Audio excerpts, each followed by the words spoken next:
De verdad les digo que ahora estoy, no estaré, pero vendré a vosotros. Y dice la Biblia que los discípulos comenzaron a preguntarse, ¿de qué está hablando? ¿Qué es eso de qué es, estará y ya no estará? Entonces, más adelante, cuando les abrió el entendimiento en la resurrección, los discípulos comenzaron a entender lo que les dijo cuando Jesús estaba vivo, porque el Espíritu Santo ahora los comenzaba a iluminar. En otras palabras, si tú no tienes al Espíritu Santo, puedes ser una persona muy inteligente, muy intelectual, doctorado en filosofía y letras, doctorado en ciencias políticas, etcétera, etcétera, pero las cosas que están en la Biblia no son para la mente natural, porque la mente natural, dice 1 Corintios 2, del 10 en adelante, no entienden las cosas que son del Espíritu, porque no, para ellos son locura, porque se han de discernir. La mente intelectual es limitada, y al entrar a conectarnos con la mente de Dios, hay condiciones. Dios no se va a revelar a cualquier ser humano simplemente porque quiera venir y pues a ver qué dice estas cosas. No, la Biblia es hecha por hombres, son leyendas, hay contradicciones. Mira nada más los genocidios, mandaron matar a todos los cananitas. ¿Qué es eso? Entonces la mente natural choca contra los pensamientos de Dios. ¿Por qué? Porque tú quisieras reducir los pensamientos de Dios al cerebro de cochinilla que tenemos, al cerebro de caracol que tenemos, y es imposible. Entonces se necesita la intervención sobrenatural del Espíritu Santo entrando a tu vida cuando recibes a Jesús, para que Él comience a decirte, esta es la A, esta es la B, la C, vamos a comenzar con sumas, después con restas, con divisiones, nos brincamos a quebrados, después a matemáticas, álgebra integral, etcétera, etcétera, raíz cuadrada, y así es en todas las áreas del conocimiento. Entras a una clase de japonés y la primera clase, esta es la A, la B, cualquier idioma que quieras estudiar, francés, inglés, alemán, comenzamos con el verbo to be, con el verbo ser o estar. Yo soy, tú eres, él es, nosotros, etcétera, etcétera, porque es la estructura para formar las demás oraciones o sentencias. Así es la Biblia. Tú tienes que comenzar a entender que comenzamos desde el principio. Entonces esta serie, se los digo y lo vuelvo a repetir y lo digo con todo mi corazón, es la serie más profunda que he estudiado y que he compartido. De todos los 40 años que Dios nos ha concedido en compartir este mensaje, esta serie, La Dimensión Invisible, de veras es una de las series con más profundidad sobre las cosas que están en la Biblia y que, como hace una conferencia lo compartí, no las habíamos visto o no nos habíamos detenido a pensar realmente lo que estaba ahí en la Biblia. Y vamos a continuar con los gigantes, porque actualmente una de las cosas más maravillosas que hay es que estamos ante un mundo científico que nos rodea, que siguen tratando a través de los métodos científicos como el carbono 14, el potasio argón, la radioactividad, tratar de estudiar los fósiles, qué antigüedad tienen las pirámides de Egipto, por qué las pirámides de Egipto es imposible. Esto ya es una afirmación científica. Ya los científicos están de acuerdo en el siglo XXI que es imposible que los calendarios sin calculadora hacer el calendario de 365 días. Es imposible que las ruinas de Machu Picchu en Perú hayan podido subir piedras de 8 o 10 toneladas a un cerro que cualquier persona en sus 5 sentidos no lo haría. ¿Por qué quiero construir un monstruo cargando esas piedras? ¿Cómo las subieron? ¿Cómo acomodaron las de 14, 15 toneladas de Egipto?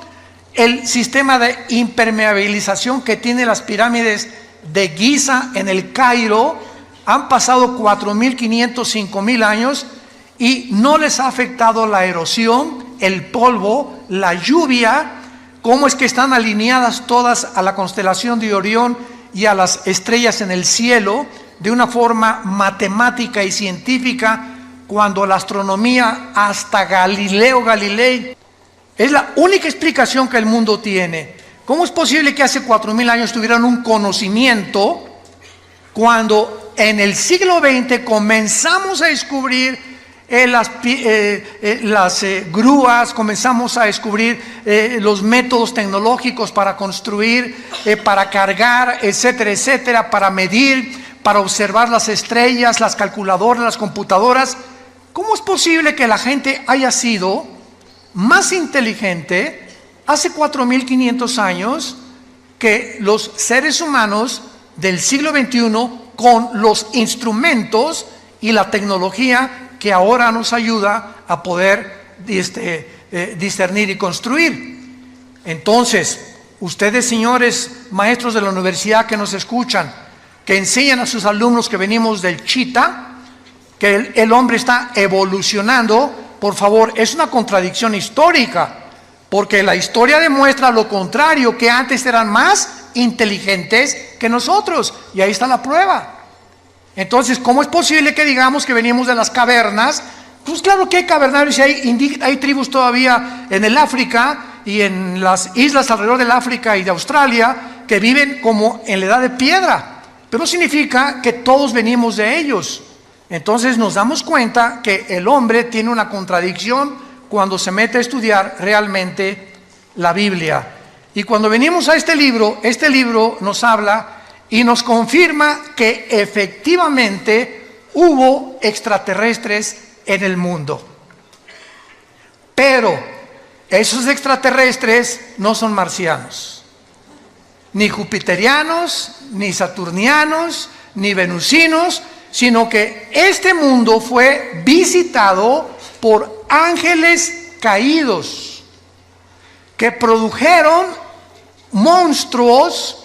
Durante 1000 años este planeta fue habitado por gigantes y se les llama en la Biblia los Nefilim, que significa en el hebreo los caídos, que se encuentran en Génesis 6. Consigan la conferencia anterior, ahí expliqué todo esto.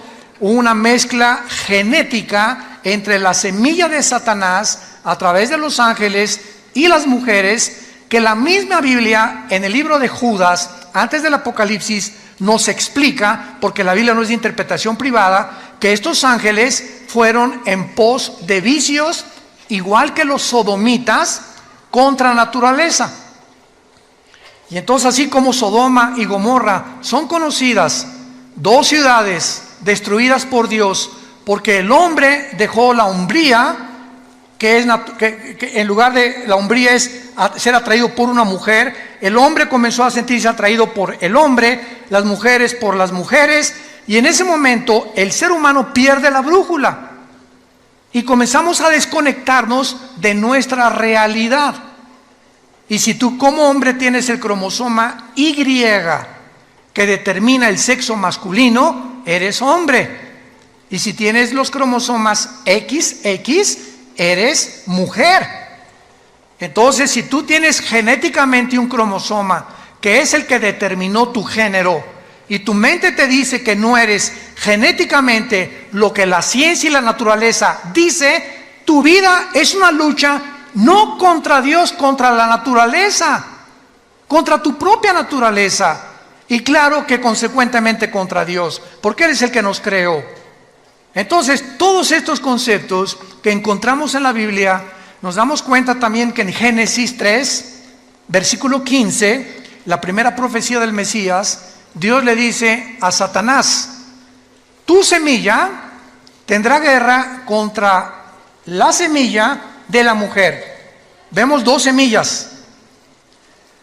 La semilla de la mujer te herirá la cabeza y tu semilla hará caer o le quitará el equilibrio a la semilla de la mujer. Esta palabra semilla, a los que les interese en Génesis 3:15, pon arriba la palabra semilla. Gracias porque trajiste tu Biblia. Te felicito porque eres un estudiante de la Biblia. Entonces, si tú trajiste tu Biblia, rápidamente en Génesis 3:15 ponle a la palabra semilla Sera, con Z, que es la palabra hebrea para esperma.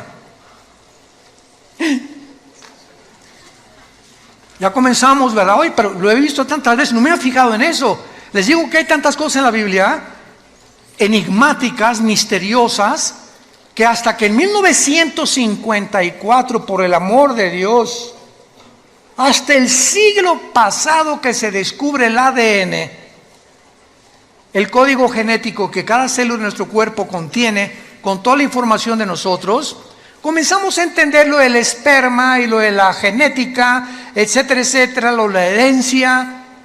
Y la Biblia se adelantó hace 4,500, 5,000 años para decirnos que Satanás tiene esperma.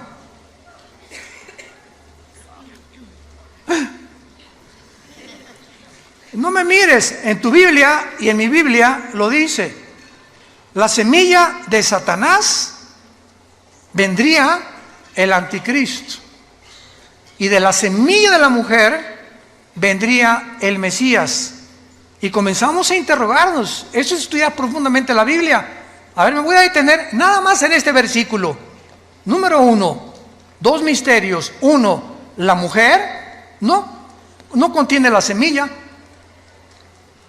El que trae la semilla somos los varones. El esperma de mi papá ovuló o fertilizó el óvulo de mi mamá cuando se unieron y se produjo un cigote, y en ese cigote, ya lo comentamos, en ese cigote iba los 23 cromosomas de mi papá, los 23 cromosomas de mi mamá, 46 cromosomas que se juntan en un cigote, y en el momento de la fertilización, señores médicos que nos escuchan, no a las 2 semanas, no a las 4 semanas, no al mes, en el momento de la fertilización, la Biblia dice que ahí se forma la vida humana. Ahí estabas potencialmente tú y potencialmente yo. En el momento que se formó el primer embrión, ahí tú y yo éramos seres humanos con toda la información ya completa, potencial, para irse desarrollando. Tú serás pulmón, tu vesícula, tus riñones, tu sistema nervioso, tus nervios ópticos, tu tímpano, tu piel. Impresionante. Toda esa información codificada en un embrión, en una célula. Entonces ya en el 54, mayor parte de los ya casi ateos ya no hay, comenzaron a darse cuenta que era imposible la evolución. La genética contradice, niega, destruye a cualquier persona que continúe tercamente insistiendo que venimos de tus abuelitos los chitas, o de tu padrino el orangután. Imposible genéticamente. Hasta ahorita no hay un cambio, una mutación de una especie a otra especie, pero se sigue enseñando porque el hombre no es posible que descubra en el universo que le rodea los secretos que le pertenecen a Dios. Nuestra mente es demasiado finita. Y aquellos que han luchado contra Dios como los ateos acaban locos. Toda la historia de los ateos del siglo pasado, vean cómo acabaron, todos. Friedrich Nietzsche, Jean-Paul Sartre, Bertrand Russell, el doctor Sam Harris, y todos esos, ¿verdad?, acabaron locos en el manicomio o degenerados sexualmente. Como decía Jean-Paul Sartre, el padre del existencialismo en los 60s, ateo francés, en su libro El Muro, llega un momento en que dice en su libro que me estrello contra la pared, o sea, me doy cuenta que no puedo yo, a través de la investigación científica, ni intelectual, ni por más conclusiones e hipótesis que yo pueda hacer, descubrir lo que está detrás de esa pared. ¿A qué le llamaba la pared en su libro? Aquello contra lo cual el ser humano choca por la limitación intelectual con la cual nacimos. No somos dioses. No somos dioses. Los problemas que enfrentamos como matrimonio, como padres, como gobernantes, van mucho más allá de nuestra capacidad para resolverlos. Y por eso el padre, no sé qué hacer con mi hijo, no sé cómo tratar a mi esposa, no sé qué hacer con mi esposo. Tiene una personalidad en la mañana, otra en la tarde y en la noche le digo el anticristo. No sé qué hacer con el gobierno. ¿Cuál economía es la mejor? Hijo, ¿a dónde hemos llegado? ¿Cuál sistema, cuál ideología es la correcta? ¿Será el comunismo? ¿Será la democracia? ¿El socialismo? ¿Una monarquía? ¿Qué es lo que funciona? Y probamos una cosa y vamos que fracasó durante más de 70 años como el comunismo y volvemos a desenterrarlo. ¿Por qué? Porque no tenemos respuestas y creemos que regresando a los antiguos patrones vamos a poder a mejorar el patrón, el que ahorita se está demostrando que también la democracia no es el sistema perfecto de gobierno. Y el hombre se encuentra en Sudamérica, México, Europa, confundido ideológicamente. Ya la China no es comunista, es comunista, capitalista. Hágame el favor. Jesús, María y José y el burrito que los acompaña. Y el comunismo no es comunismo, ya es socialismo también, o también el comunismo capitalista también. O sea, es una confusión y una mezcla de la ensalada del chef, de filosofías unas con otras, como las religiones. Ahorita religiones que es una mezcla de cristianismo con filosofías orientales y con brujería. Vean nomás qué ensalada, lo que meten en una olla, porque el ser humano sigue buscando la verdad. Aquí está. Yo soy el camino, yo soy la verdad, yo soy la vida, dijo Jesucristo hace 2000 años. ¿Dónde está la luz? En tu luz veremos la luz. Les dejo este manual, seres humanos, para que rijan sus vidas, para que controlen sus vidas, para que informen, para que me busquen con todo el corazón y encontrarás la brújula que necesitas para viajar en la peregrinación tan corta que es la vida humana. El otro día platicábamos, hay un piloto que es vecino de nosotros, en la casa de ustedes, de American Airlines, y me decía, Armando, cuando tú vas volando, él vuela pilotos de Boeing grandísimos, ¿verdad? Me dice, ¿sabes? Le digo, ¿y cómo le haces, por ejemplo, si sales de Dallas o sales de Chicago y vas a España, ¿cómo te dice el mundo? Claro, su GPS le dice el norte, sur, lo que tú quieras, ¿no? Le digo, y al llegar a un aeropuerto, por ejemplo, ¿cómo sabes dónde está el aeropuerto, no? ¿Cómo sabes dónde aterrizar? ¿Cómo sabes en qué posición poner para, etcétera, etcétera? Y me dijo, todo es por instrumentos. No tiene nada que ver nuestra capacidad, es por instrumentos. Si tú vas en un barco, un capitán pregúntale, y vas con el timón del barco, ¿cómo sabes en el océano, el sur, el norte, el occidente, el oriente, etcétera, etcétera, por las cartas de navegación? Si tú eres un buzo y comienzas a practicar el buceo, yo me acuerdo que bajé hasta 46 metros con Aqualón en los 70s, me invitaron a bucear cerca de Cancún y bajamos muy profundo y me dijo el instructor, mire, habíamos tomado clases durante casi 2 meses antes. Yo ya bajaba casi 10 metros porque fui criado en Acapulco, sin nada, bajaba 10 metros y sacaba ostras y todo, sin ningún aparato, y mis oídos resistían 10 metros de profundidad. Y me creía muy salchicha aquí, ¿no? Aquí, muy aquí. Y me dice mi instructor, nunca bajes sin un reloj que te diga dónde estás. Yo, ¿cómo? Me dices que cuando buceas, pasando los 25 o 30 metros, el buzo no sabe si está bajando, si está así, o si está así, o si está subiendo. Entonces necesitamos un reloj que nos diga abajo que vas bajando o que ya vas subiendo. Y también me dijo, cuando subas a la superficie, nunca subas así derechito, verticalmente, porque se te pueden formar burbujas de oxígeno en la sangre y te mueres. Entonces, ¿cómo se sube? Así, poco a poco, para que tu cuerpo se vaya adaptando después de 30, 40, 50 metros o más. Y así, porque esas son las reglas del buceo. Ahora, para vivir, ¿necesitamos una carta de navegación? ¿Necesitamos instrumentos?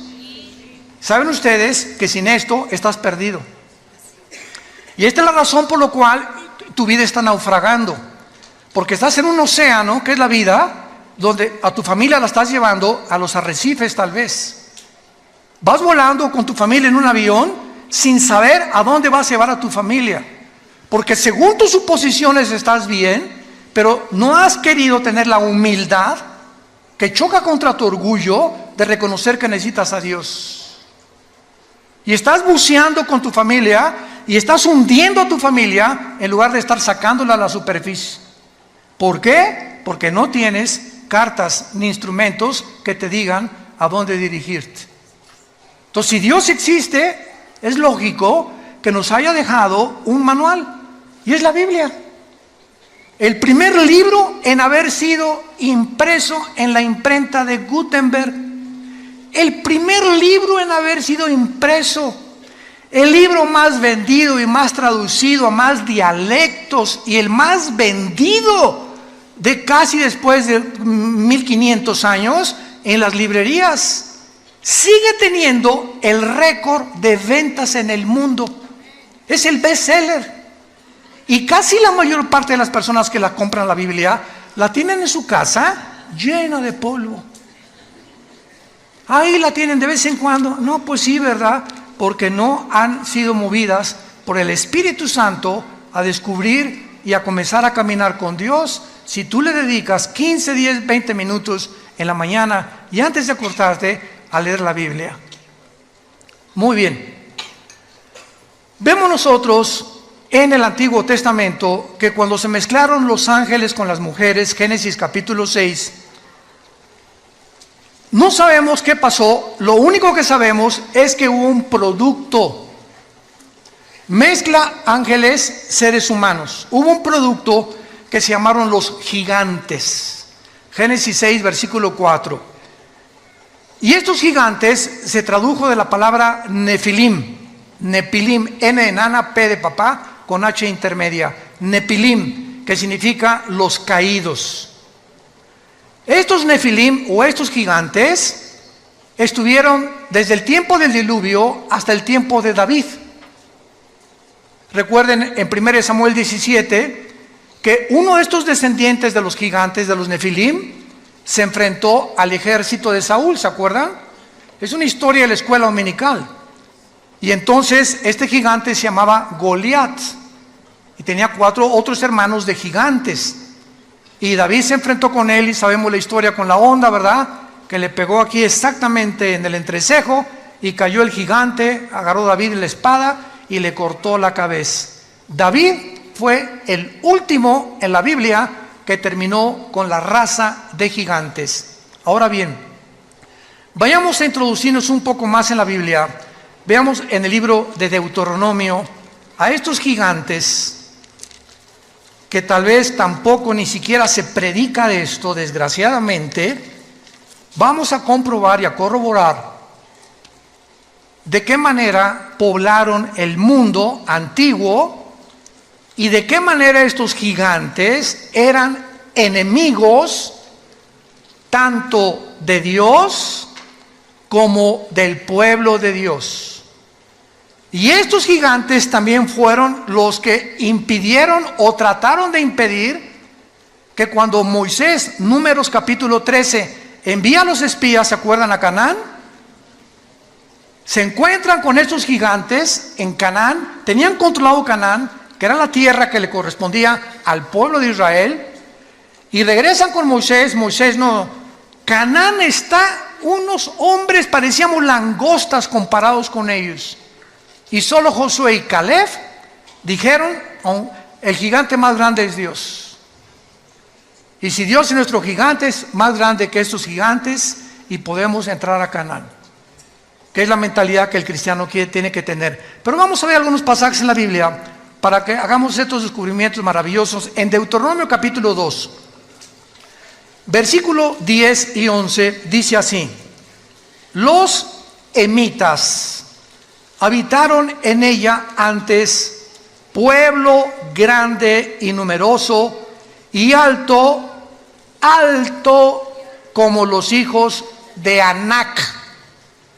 Por gigantes eran ellos, tenidos también como los hijos de Anac, y los moabitas les llamaban emitas. Vamos a comenzar a descubrir que esa tierra prometida que Dios le dio a Abraham, en Génesis 12, para que entraran, la poblaran y se establecieran y criaran a sus hijos ahí, cuando salieron de Egipto y vagaron por el desierto, no pudieron entrar durante 40 años al lugar que Dios les tenía asignado para poder establecerse como el pueblo y poder dispersar el conocimiento de Dios en todas las naciones. Entonces, la tierra de Canaán estaba poblado por puras tribus de gigantes. Y comenzamos a ver que los semitas eran gigantes y los hijos de Anac o anaseos eran gigantes y los emitas eran gigantes. Versículo 19 al 21 del mismo capítulo 2 de Deuteronomio. Dice así: y cuando te acerques a los hijos de Amón, aquí estamos, otra tribu que se llama los amonitas, no los molestes ni contiendas con ellos, porque no te daré posesión de la tierra de los hijos de Amón. ¿Cómo? ¿Verdad? Pues a los hijos de Lot la he dado por heredad. Por tierra de gigantes fue también ella tenida. Habitaron en ella gigantes en otro tiempo, a los cuales los amonitas llamaban somsomeos, que significa los monstruos poderosos. Como pueblo grande y numeroso y alto como los hijos de Anac, a los cuales Jehová destruyó delante de los amonitas, estos sucedieron a aquellos y habitaron en su lugar. Brinquémonos al libro de los Números, capítulo 13, en la famosa expedición que tuvieron los judíos para asomarse a la tierra que estaban habitando precisamente los gigantes, y descubrir que esto fue precisamente lo que les impidió a ellos entrar a Canaán. Dice Números 13, 32 y 33. Pero vamos a leer mejor desde el 30. Números 13 del 30, para tener el contexto. Entonces Caleb, aquí ya regresaron de espiar la tierra de Canaán, hizo callar al pueblo delante de Moisés y dijo: subamos luego y tomemos posesión de ella, porque más podremos nosotros que ellos. Mas los varones que subieron con él dijeron: no podremos contra aquel pueblo, porque es más fuerte que nosotros. Y hablaron mal de los hijos de Israel, de la tierra que habían reconocido, diciendo: la tierra por donde pasamos para reconocerla es tierra que traga a sus moradores, y todo el pueblo que vimos en medio de ella son hombres de grande estatura. También vimos allí gigantes, hijos de Anac, o sea, los anaseos, raza de gigantes, y éramos nosotros, a nuestro parecer, como langostas, y así les parecíamos a ellos. Vemos pues que este mundo estuvo infiltrado en el tiempo de los antiguos, de nuestros antepasados, por gigantes. La arqueología y la paleontología moderna lo ha descubierto, y han encontrado fósiles de estos huesos de los gigantes también. Y la mayor parte de las veces es impresionante, los han escondido.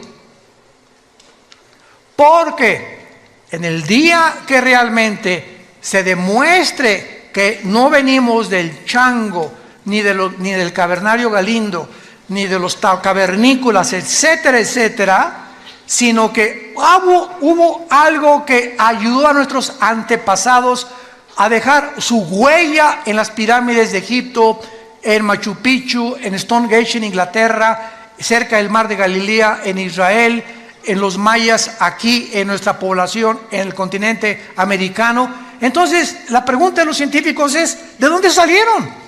¿Qué vamos a hacer con lo que hemos enseñado? Que venimos de los cavernícolas y no, seguro los extraterrestres. Pues claro que fueron los extraterrestres mezclados con seres humanos que se llamaron los Nefilim, los que ayudaron a todas estas personas a levantar las construcciones, las obras. Y esto les quiero anunciar ahora en 3 semanas volví a reeditar el libro que acabo de escribir, Los Ángeles Caídos. Pero ahora me lo está editando Editorial Berea en Miami y va a salir en 3 semanas con mucha más información, mucha mejor presentación. Ya está en 23 distribuidoras en Estados Unidos y en este libro explico todo lo que en esta serie, o en parte de la serie, estoy compartiendo. Acerca de los ovnis, de dónde vinieron los ovnis, quiénes son los ovnis, quiénes tripulan los ovnis, no son marcianos tampoco, lo de la brujería, lo de las piedras angulares, lo de las piedras que no pueden entender quién las cargó, etcétera, etcétera, para que entendamos que en la Biblia se encuentran los secretos de la sabiduría y del conocimiento, que la ciencia nunca podrá con su investigación disque intelectual, entender lo que va más allá de nuestra capacidad para comprender. Veamos ahora algo tremendo en el libro de Isaías capítulo 14. Esto está tremendo. Y aquí se nos revela, Isaías 14, se nos revela ni más ni menos qué va a pasar cuando el anticristo descienda al Sheol. Aquí se nos revela una área enigmática y prohibida para cualquier ser humano, revelada en la Biblia, de lo que pasa en el mundo invisible, de los que ya están en el lugar del Sheol o en el infierno actualmente. Y vean ustedes lo que la Biblia dice acerca de qué pasará con los gigantes cuando vean al anticristo. Esto está, ni Hollywood se imagina algo así. Génesis, Isaías 14, versículo 9. El Sheol abajo se espantó de ti. Está hablando, vamos a ver, del anticristo. Despertó muertos que en tu venida salieran a recibirte. O sea, los habitantes del infierno o del Sheol que estén ahí cuando el anticristo entre se van a espantar, porque tienen mucho conocimiento. Acordémonos de una cosa: la muerte no es la cesación de la vida. No hay tal cosa como que ya dejamos de existir. La muerte continúa en un estado de nuestra conciencia. Entonces, la muerte es un estado consciente, para definirla. Es un estado consciente en otra dimensión. Y cuando yo digo consciente, es que te vas a acordar quién eres. Y vas a estar en el infierno, y cuando te enterraron, los gusanos se comieron tu cerebro, ¿no es cierto?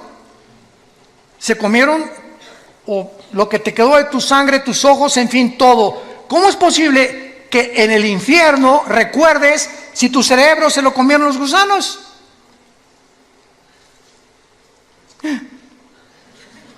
¿A qué concluimos? Que la memoria, los sentimientos y las emociones no están en el cerebro.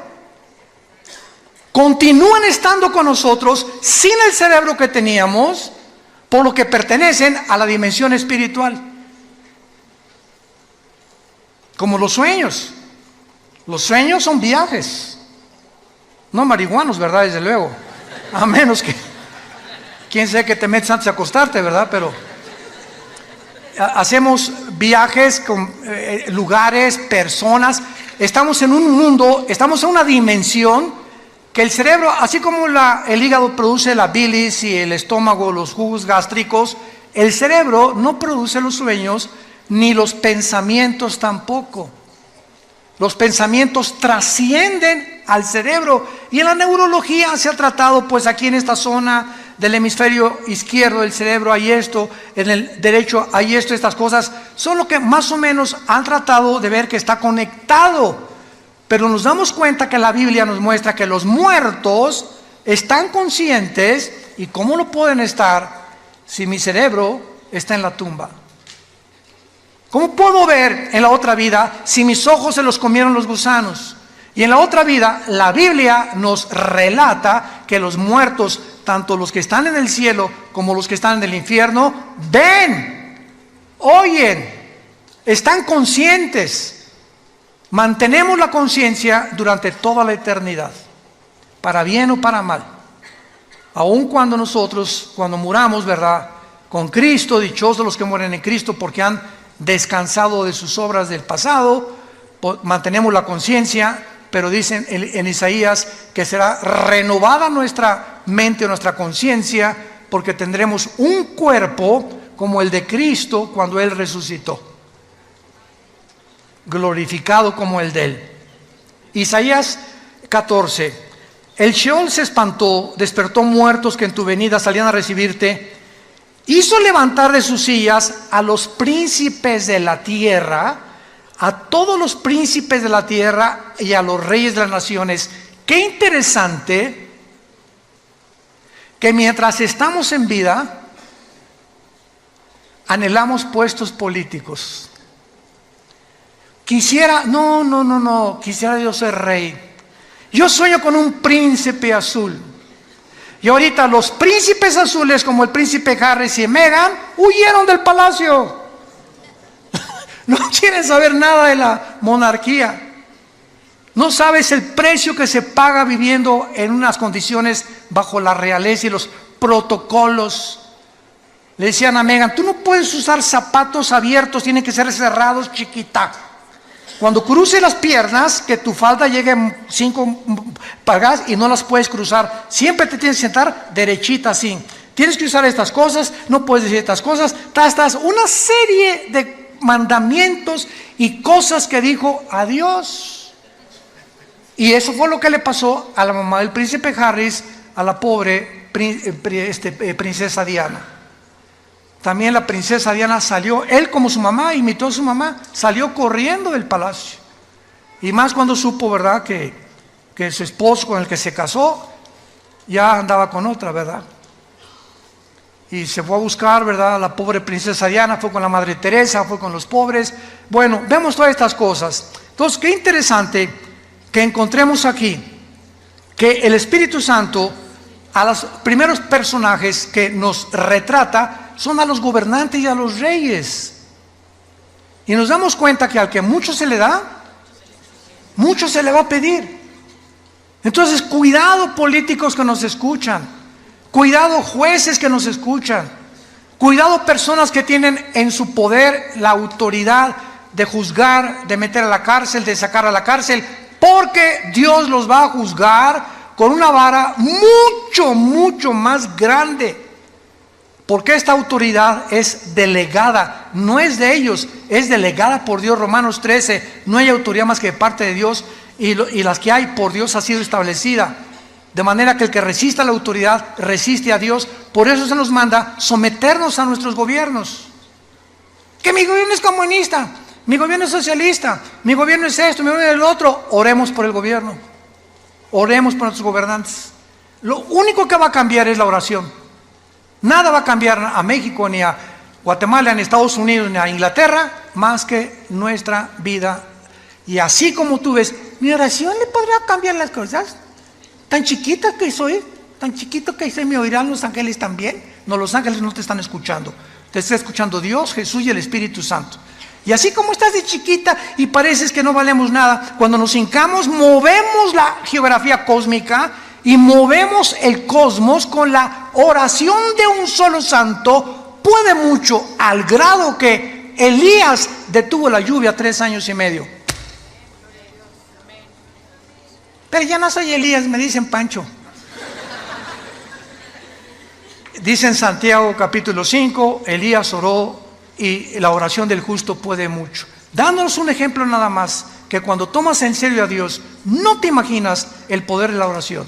No nos imaginamos, y más cuando oramos todos. Vamos a orar todos diario ahora por nuestro gobierno. Que Dios les dé sabiduría, que México tenga paz. Y dice a continuación, versículo 10: todos ellos darán voces y te dirán: tú también te debilitaste como nosotros y llegaste a ser como nosotros. O sea, cuando el anticristo gobierne, todo el mundo lo va a ver. ¿Quién como él? Dice Apocalipsis 13. y con poderes, y va a hacer que caiga fuego del cielo y milagros, esto y el otro, una inteligencia diabólica increíble, va a resolver los problemas de la economía, de la pobreza, todo va a ser un genio que el mundo se va a hincar delante de él y va a decir, este es el Mesías, este es el líder que necesitaba el mundo. Y cuando baje al infierno, los que murieron antes que en él, decir, ¿eras tú? ¿Tú eras esa chinche que estabas ahí brincando como en un comal cuando estabas vivo? Ahora eres igual que nosotros. Qué impresionante es esto, pero lo más impresionante es lo siguiente. Dice la Biblia, el versículo 10, darán de voces y te dirán todo lo... Pero la palabra, apunten ustedes por favor, en el versículo 9, el Sheol abajo se espantó de ti, despertó muertos. Esa palabra muertos es la palabra Refaim, que es otra de las palabras hebreas para los gigantes y para los nefilim. Ahí van a estar los nefilim o los espíritus de los gigantes en el infierno con otros espíritus de seres humanos también. Y vemos nosotros que la Biblia los coloca ahí porque vamos a ver otro pasaje donde estos gigantes que habitaban la tierra, mezcla híbrida, ángeles humanos, no van a resucitar. Tanto los buenos como los malos vamos a resucitar, ¿correcto? Por más malo que seas, después del milenio, Apocalipsis 20 del 11 al 15, el juicio del gran trono blanco es la resurrección, que es la segunda muerte de los incrédulos. Isaías 26, demos la vuelta a Isaías 26. Dejemos a la Biblia seguir hablando. Génesis 26, disculpen, Isaías 26, versículo 14. Vean nada más este versículo, Isaías 26, 14. Muertos son, no vivirán. Han fallecido, no resucitarán. A ver, espérenme tantito. Usted, oiga, maestro del Instituto Bíblico, maestro de teología, ¿quiénes no van a resucitar? Tanto los buenos como los malos. ¿Quiénes son? ¿Qué género o qué entidad espiritual está mencionando aquí que ellos no van a resucitar? La palabra fallecido y muertos ahí, apúntalo, es la palabra Refaim. Otra vez, los gigantes. Ellos no van a resucitar. Yo vi tantas veces este versículo y así pasa. No lo entiendo, le doy la vuelta a la hoja. Porque es lo mejor que podemos hacer, ¿verdad? Chocamos con tantas cosas en la Biblia que le sigo leyendo mejor. Como cuando comemos pescado, ¿no? Ahí me encanta el guachinango, así me encanta así uno entero, frito al mojo de ajo. Y lo quitas, ¿verdad? Le quitas la cabeza, etcétera, etcétera. Y lo comienza a comer, le quitas el espinazo, la colita la chupas, es rica. Pero vas a encontrar muchas espinas todavía. ¿Y qué haces cuando te encuentras una espina? ¿Ya dejas de comer? No, ¿verdad? Te la quitas y la pones a un lado y te sigues comiendo la carnita. Así es la Biblia. Nos encontramos con tantas espinas que, no porque no lo entienda, la voy a dejar de leer. Voy a dejarla y voy a seguir comiendo lo que creo que puedo entender. Y tal vez el año que entra, en 2 años, en 5 años, vas a entender y regresar a lo que ahorita estamos compartiendo y lo vas a entender. Así es la palabra de Dios. Muy bien. Ahora entonces vemos claramente, ¿verdad?, que durante los días de Moisés y Josué, muere Moisés, Josué se encarga de matar a los gigantes. O sea, todas las guerras de Josué eran contra 7 ciudades cananitas. La primera, acuérdense que fue Jericó, ¿se acuerdan? Que cayeron los muros de Jericó cuando los sacerdotes tocaron los shofares, cuando oyeron tutú, tutú en la 7ª vuelta, se cayeron para que aprendieran que no es con espada ni con ejército, es con el Espíritu de Dios. Que no hay inteligencia ni conocimiento ni sabiduría contra Dios. El caballo se prepara para la batalla, pero Dios te da la victoria. Tú tendrás enemigos y tendrás gente que te quiera hacer mal, etcétera, etcétera. Pero sabes una cosa, detrás de todo hay un mundo espiritual. Y si tú caminas con Jesús, es tuya la victoria. Es tuya la victoria. Ahora vean.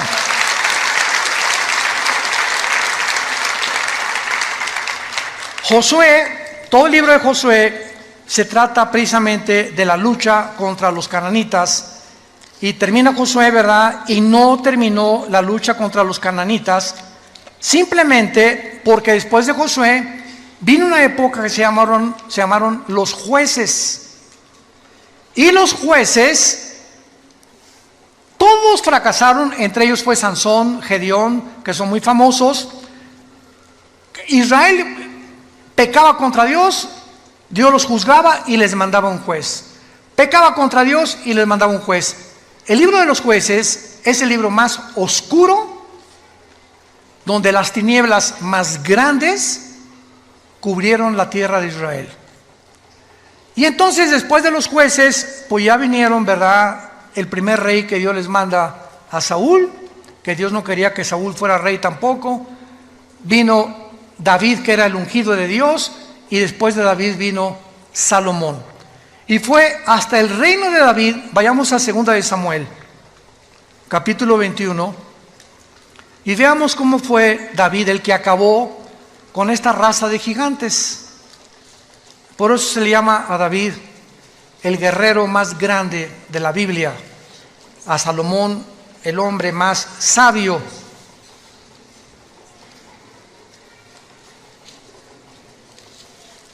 Y a Sansón el hombre más fuerte.